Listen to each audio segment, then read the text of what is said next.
Hello and welcome to the tea. Today I am going to be telling you something that happened that was just stone crazy. Okay? But it was written, it's in the Word of God, it happened. Believe it or not, it happened. So I'm going to be starting at chapter 27. Okay? Well, the whole focal point is 27 of 1 Samuel today. So you're going to need to read 1 Samuel 21, chapters 21 through 26 to understand the tea for today. Now, I will give you a little bit of snippet between 21 and 27, but not too much. Just going to give you little highlights and then I'm going to read 27, okay? So, this is what happened. Saul was crazy, right? And how he did things. So, he was raised up well, he was the one chosen by the Lord, right? Not by man. He was chosen by the Lord for man. All right. He was chosen for the Lord for man versus um, the Israelites allowing Yahweh to be their king. So, by him being chosen by Yahweh for man, I want to paint a picture to let you know it was not God's original plan. Okay. That's my point for the pause because I want to make sure I word it so you can really understand this. He was chosen by God for man, but he was not God's choice. Okay. Yahweh was a choice. The Lord Yahweh, who is God of the Israelites, well, at that time, Israelites, not just Israelites, however, him being God, creator of all things, wanted to be the God of the Israelites solely. He wanted to be their king, rather. He was always their God. He still is God, of course, that never changed. However, they wanted a king like the other nations. So the Lord selected Saul, but again, Saul was not his first choice. Now, Saul started really tripping real hard. Got jealous of his armor bearer named David. David being an armor bearer, okay? Before that, he was Saul's armor bearer. He took out Goliath of the Philistines, okay? He was on the Israelite side. The Lord anointed him. The Lord actually took the Philistine out, okay? Goliath. He took him out, but he used David, okay, to do it. Now, when that happened, David had favor with Saul, but Saul cheated David. He didn't give him his first daughter to be David's wife. He gave him Micah, who was really in love with him, so it still worked out for her. Anywho, but Saul was shady. So after that, Saul got jealous because people were talking about how Saul killed his thousands and David his 10,000s. And Saul was very, very fleshy now, okay? Again, I want to stress he was a king called by God, not by man. And I want to tell you it's the difference between God calling somebody and man calling somebody. However, just because God calls somebody does not mean that person will fulfill the purpose God has called them to. It's still up to them, right? So no one is perfect for sure. However, there are some expectations, right, that a king should live by or a leader, period, right? So we have a situation come up. Saul is so jealous. David being a man of God, right? I want to stress this. Fighting for the Israelites, took out Goliath through the power of the Lord and were through the Spirit of the Lord, because God said it's not by his power nor by his might, but it's by his Spirit. Now, David did all of that. So David obviously was not a fearful person. He wasn't scared, okay? By no means was he a scared man. However, he was intimidated by Saul, his leader. Saul was his leader. He respected Saul, honored God. Honored Saul, looked up to Saul. He respected this man who was called by God. But this man who was called by God became jealous of his own follower, David. He was so jealous, he started trying to come for him like hard, all right? And he just wanted him out, sadly to say. All right, so now I gave you a little bit of tea before we get to chapter 21, but remember my focus is 27. So, 21. David gets to the point he can't take it anymore. He runs away to the town of Nob to see Ahimelech, the priest, right? And the priest was scared when he saw him. So he said, asked why he was alone. David was not honest with Ahimelech. David lied. He told the man that the king had sent him on a private matter. So you have again this man of God named David. Okay, David loved God. All right, he was still really a man of God, but obviously his relationship with the Lord was not in a certain place that you would expect, because him being a man of God, you would think, just humanly speaking or spiritually speaking, that he would have literally trusted God to remove Saul out the way, not hurt Saul, but hinder Saul from trying to come out against him. And the Lord did that. However, David, he was on the run. You would think that if he stood against Goliath, he would have been bold enough to stand against Saul, right? But that's not how it went down. So David went to Ahimelech, right? And he lied. So he got favor from Ahimelech, right? But guess what? There was somebody standing around being nosy named Doeg. He was an Edomite. Okay, he was Saul's chief herdsman. Now remember, David and Saul was on the same side fighting for the Israelites. So David had to run from the very situation that he was supposed to help. Okay, so Saul found out about it. All right, between 22 and 27, Saul found out that he visited Ahimelech. Sadly to say, Saul was so angry at Ahimelech.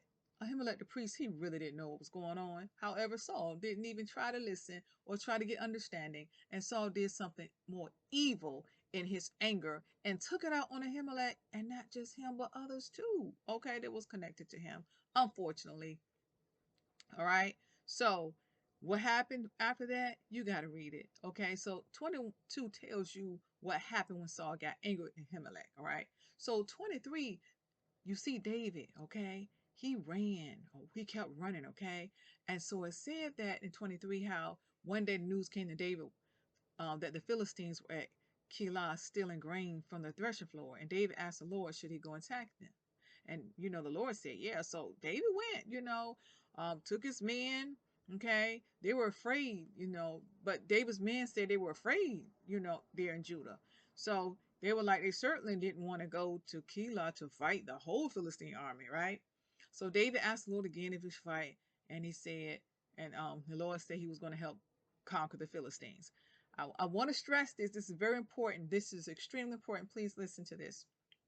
David was still fighting against the Philistines, running from his head leader, all right, the toxic leader who he trusted and respected of Israel, running from Saul, fighting still on the same side as Saul for the Israelites against the Philistines. Okay, this gets real crazy. Okay, so David, and his men went to Keilah. They slaughtered the Philistines and took all their livestock and rescued the people from Keilah. Okay, so it gets real. So Saul learned that David was a Keilah, and then he felt like he had him. He thought that God. Now listen, Saul thought God had handed him over to. Saul thought God had handed David over to him. Can you believe that? Wow, crazy. All right, moving on. So, but David learned of Saul's plan and told Abiathar the priest to bring the ephod. So he asked the Lord, what to do. And the Lord, of course, was with him. And so again, David just kept reaching out to the Lord, trying to get answers as he held the ephod. And so it said, and it pretty much lets us know that the leaders were going to betray him. Okay, um, they were going to betray David to Saul. This is sad because David helped Keilah to fight against the Philistines, right? But they turned on David and told Saul, all right, that he was there. So Saul thought he had him. So David went and hid in the wilderness, okay? And then he escaped, and when he did escape, he went into the hill country of Ziph. But Saul hunted day and night, but God didn't let Saul find him. Now we know God's hand was on David for sure, but it's interesting how it had to play out the way it did, okay? So it talks about how um Saul heard the news that he heard that he was on his way to Ziph, and he was going to search for David, okay, because Ziph was the next place that David ran to. But David friend Jonathan, who was actually Saul's son, kind of, got whiff of it and kind of told David what was going down. And so, because Saul, I mean, not Saul, but Jonathan at the time was kind of struggling with that. He was just like, at first he really didn't think his father was going to hurt him, but he realized that, oh yeah, his father really did want to hurt him. So that's what he made a pact with Jonathan. David and Jonathan made a pact, that they were cover each other. So by the time the men of Ziph went to Saul and Gibeon and betrayed David to him, he pretty much told him where he was hiding. Um, Unfortunately, then it says that he is in the strongholds of Horish on the hill of Hakilah, and which is the southern part of Jeshimon. He told him to go down there. They told him to go down there whenever they were ready, and they was going to catch David and hand him over. So Saul felt like, oh wow, he was being looked out for. But what happened was, as you read on, it didn't turn out quite that way.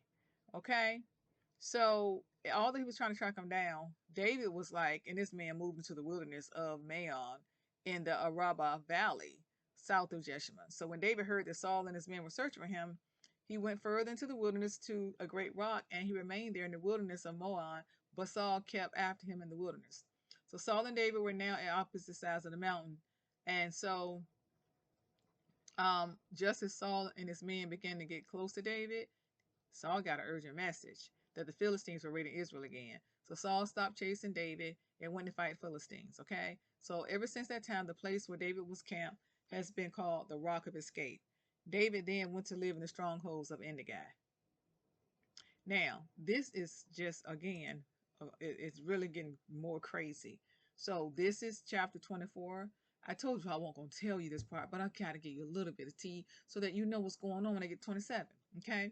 So after Saul returned from fighting with the Philistines, he was told that David had gone into the wilderness and the guy. So Saul, here he go, trying to, catch up with him again. And this time they end up in a cave. All right. So David had an opportunity to take Saul out, but he didn't. All he did was cut a piece of his robe. And then when he got a chance, he let Saul know he got a dip from, when he saw him from a distance, he let Saul know that he really could have took him out, but he didn't. So then Saul, with his phony self, was just like acting like he felt so sorry for what he had been doing. And, he pretty much told him that he was going to leave him alone. And he told him how loyal he was to him and all of that, right? So David promised this to Saul with an oath. Then Saul went home, but David and his men went back to the stronghold. The crazy thing is, now Saul was like, now swear to him by the Lord that when that happens, he will not kill his family, destroy his line of descendants. So Saul was so concerned about his line of descendants not being taken out when David became king. He asked David to um to pretty much give him an oath. Isn't that crazy? When he should have been given an oath that he was not going to bother David anymore. Now, 25 tells us that Samuel died. This is very painful for the children of Israel. Okay, and they buried him in the house of Ramah. So then we get into another situation before we skip back to Saul again. There was a little hiccup where Nabal, uh, somebody that lived in the wilderness in of Maon, who was kind of stingy when David asked for a favor, and his wife came to intercept. His wife intercepted. Thank God for the wives who have wisdom. Well, she stopped her husband from getting taken out that day by David, and but when her husband died, like less than 2 weeks later, she became David's wife. So all of this going on, right? David had time to get married to another woman. And this man was running from Saul. But he still had time for a relationship. Isn't that something? Anywho, now another situation came up, right? It says that this some men from Ziph came to Saul to Gibeah to tell him that David was hiding on the hill of Hakilah, which overlooks Jeshimon. So then it talks about Saul taking a lot of his troops with him into the wilderness of Ziph. Saul camped along the roadside of the hill of Hilkiah near Jeshimon, where David was hiding. Now, when David learned that Saul had come after him in the wilderness, he sent out spies to verify the report of his arrival. Now, it's crazy because they had just made an oath, right? Well, David made an oath that he was not going to taking a revenge out on Saul. Okay. Anyway, so um David kept on doing his thing. He got away as God covered him, and he made connections. Okay, he made connections with someone named Abishai, and it says David and Abishai went right into Saul's camp and found him asleep with his spear stuck in the ground beside his head. Abner and the soldiers were lying asleep around him. So David had another opportunity to take Saul out, right? But David did not. He did not touch him. Okay. So moving forward, you hear that when Saul realized that he had sinned in verse 26, chapter 26, verse 21, Saul confessed that he had sinned again, okay? And he asked David to come back home. He was no longer going to harm him because he valued his life that day, right? But who knows if that was sincere, right? So he said, here's your spear, O king. David replied. So David gave him his, spear back. And he said, let one of your young men come over and get it. The Lord gives his own reward for doing good and for being loyal. And he refused to kill you even when the Lord placed you in his power. He said, for he was the Lord's anointed one. So he said, now may the Lord value his life, even as he has valued his, meaning Saul. And may he rescue him from all his troubles. This is David still talking. And it said, and Saul said to David, blessings on you, my son David. You will do many heroic deeds, and you will surely succeed. Then David went away, and Saul returned home. Now, I'm hoping that you're getting this thus far. This is when it gets real crazy. I want to stress to you, Saul just took out some Philistines that was in Keilah, right? And the people in Keilah turned around and turned on David. Although he helped them, they betrayed him to Saul, right? Remember, David was working on the side of Saul to fight for the Israelites. First thing he did at some point when he was younger, took out Goliath, a Philistine. Fast forward, all this drama happened between him and Saul. So after Saul get jealous, then here we go, 27. But David kept thinking to himself, someday Saul is going to get to him. Pretty much that's what he was thinking. The best thing he could do was escape to the Philistines. I'm gonna stop right here. This will wrap it up. I can really wrap it up right here, and you can literally figure out the rest. This is where it makes no sense. This is where you just can't make it make sense. All this time, from the time he was young, he was helping the Israelites fight against these crazy people that just kept coming against him, right? Well, the Israelites. So he, in turn, after running from his toxic leader, he was so stressed out, he ended up being on the side of the very people he used to fight against. It says, then Saul would stop hurting him in Israelite territory, and he would finally be safe. So David took 600 of his men, went over and joined Achish, son of Maok, the king of Gath. David and his men and their families settled there with Achish at Gath. David brought his two wives along with him, and word soon reached Saul that David had fled to Gath, so he stopped hunting for him. Now, it's crazy because just in the passage read before, he was still chasing David after all of that, right? So if David really believed Saul, he wouldn't have been running to help the Philistines out, right? So it says, one day David said to Achish, if it's all right with you, we would rather live in one of the country towns instead of here in the warrior city. So Achish gave him the town of Ziklag, which still belongs to the kings of Judah to this day. And they lived there among the Philistines for a year and 4 months. David and his men spent their time raiding the Jerishites, the Girzites, and the Amalekites, people who had lived near Shur toward the land of Egypt since ancient times. David did not leave one person alive in the village he attacked. He took the sheep, goats, cattle, donkeys, camels, and clothing before returning home to see King Achish. Where did you make your raid today? Achish would ask. And David would reply, against the south of Judah, the Malites, and the Kenites. No one was left alive to come to Gath and tell where he had really been. This happened again and again while he was living among the Philistines. Achish believed, David thought to himself, by now the people of Israel must hate him bitterly. Now he will have to stay there and serve him forever. Now, David went from serving Saul to King Achish. Now, he was serving King Achish, one of the leaders of the Philistines, the same people he was fighting against. Now, if you read 28, you'll see that it gets real, even more crazy, okay? Because um, it just gets more crazy. So, I'm not going to give you too much tea right now on that, but please go ahead and read ahead. I just want to bring this out to you how stressful this man must have been. It is a sad situation when a person is so stressed out who is a follower of a prominent leader that became toxic, although they were called by God, and just did some crazy stuff, right? So David was so stressed that he felt like he had to change sides. It's bad when a person leave a ministry that they were once a part of, that they learned to follow Jesus through, and they actually began to be groomed and realized that the ones that were grooming them were so toxic they had to get away from them and switch to another direction. Now, some people don't go to another church. Some people leave the house of God and don't even serve the Lord anymore after having some toxic experiences. Now, in this case, David did not stop loving God. Unfortunately, he just stopped fighting with the people that belong to God. And this doesn't look good. He wasn't a leader yet, though, on in his own right. He had leadership skill. Well, he was a leader, but under a leader. He wasn't the king. Let me just say that, because he definitely showed leadership skills when he was young as a shepherd.